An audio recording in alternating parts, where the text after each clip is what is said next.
Hi, I'm Paul Hopkinson. Now let me show some clips on my main watercolour video on how I painted a horse's head and shoulders. Let's get started.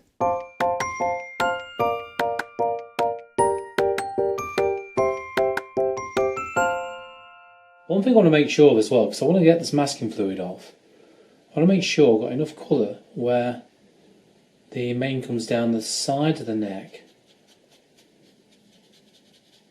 Just so I've got enough in there. Let this soak in that a little bit first.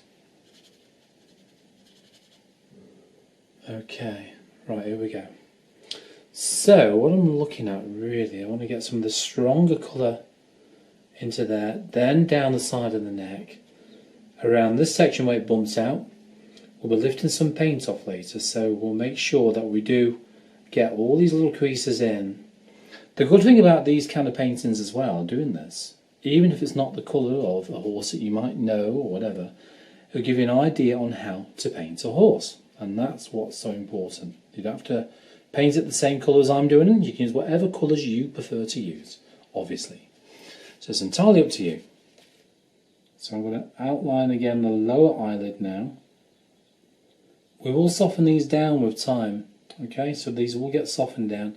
Now this little highlight area is very fine, very thin. So again, hardly any pressure, just 2 hairs in air, that's all I'm using. Just to kind of allow it to create that tiny little line. And the same again underneath. There's more it's more like a blacky brown colour in here, so we will have to go over this, we know that. But this is just kind of define where some of the areas are, where some of the shapes go. So I'm going to lightly soften that down, just a little bit of water. I come back in just a touch of burnt umber in there. That side you can barely see anyway, just to soften that down. I say once it's nice and dry, we can start thinking about putting a few little highlights off in places, which I'll show you how to do. That's pretty straightforward stuff, honestly. Trust me, I'm a doctor. No, you know what I mean. Right, okay, so that's nearly it for the eye. So now what I want to do is start looking at some of these tiny little details and start picking out some of the darker areas, just initially found here. We've got to come in with a lighter shade yet, so don't worry. So we go for that. So burnt umber and burnt sienna, I think, and it's to a milky consistency. Now this will be for that first initial lot of detail which you need to get on the face. So what I'll do, I'll zoom in a little bit and we'll make a start on that. Right, that should be close enough. So I'm going to start off with the detail brush first. So this is the 00 brush, you know, my favourite little brush, I know. And there's going to be tiny, tiny motions, that's all we're doing, little tiny flicks. We've already got our directional lines in there ready to go. Now if you need to, you've got to remember that the hair, the mane is going to be quite distinctive, so you can very lightly, so it's going to be slightly shadowed underneath. Just put a tiny thin line just down the side of it. Just going to give you something to work from really, otherwise you end up with lots of little lines going through. And we'll start working on that area. Now, what I tend to do first with anything like this, like if I'm doing a cat's nose or a dog's nose, I like to define where things go first. And by doing so, it gives you that guidance all the way through. So looking at the nostril, got a bit of a curve in there. So what we're basically doing is just kind of mapping out the area. That's what I'm looking at doing with this. I know this is more like a grey, browny, greyy sort of, you know, kind of colour in there, isn't it? So we don't need to make it too brown. But I just want to kind of map it out, as I said, just want to work out where things are. You know, so we can really kind of pick out those details. So carry on working on the bottom. So I've wetted the area. This is that burnt umber and burnt sienna colour again, the one we've been using all along for this layer. Just working on the bottom part. I've wetted all that section, remember. Just working on this bottom part while it's nice and wet.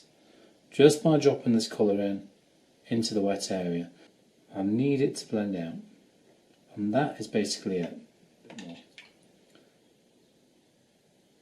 Just to soften it in. And again, that will all be kind of blacky grey colour around there. When we get that on, we've been one of the main features of the horse, that will really kind of stand out. Right to the very tip. I'm looking inside the nostril now. The line actually comes down that low there, doesn't it? So it's going to come down to there. And I've got a line there. And actually I think there's a bit of a mark coming out there as well, just one separate line. Really looking carefully at this nostril and how things look. Try and work on just one small area at a time. I found that a little bit easier than trying to cover too large area in one go.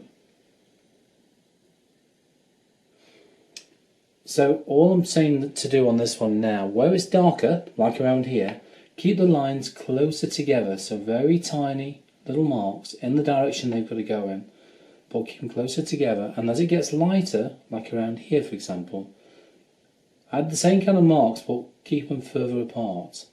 Alright, so not quite as many. So tighter in the darker areas, lighter in the lighter areas. Okay, and then just a few, not too many though, as I said. Get a little bit more paint, tap it off, and that's around. You can see how dry my brush is because it's obviously the hairs are coming apart. It's not holding together. That's fine though, it's exactly what I want.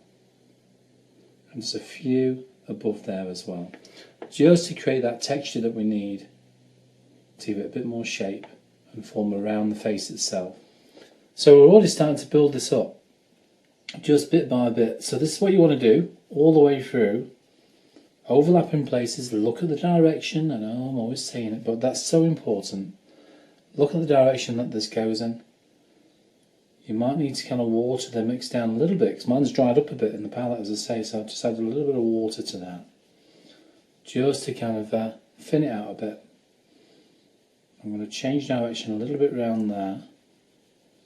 It's going to be quite dark there, so I'm not worried about it looking a little bit disjointed at the moment. Every now and then, now this is nice and dry, lift off some paint, just like we did, down here for the neck, etc. Now then, let's highlight the nose. So you don't want to use too much of it, as I said before. Just a few little marks. That's plenty, I don't want to go any more than that. And it's really white, like around this area here. Add a little bit of the creamy or milky to creamy consistency of this watercolour white, but not too much. See, that's plenty. That's all I need to add into that area there. That is it. So there you go. That's how to paint a horse's head in watercolour.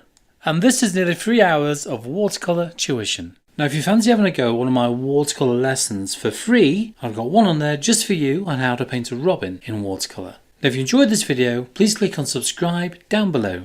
And if you think this is just the right thing for you to learn how to do, to be able to access dozens of video lessons, just click on Become a Patron and I'll see you there.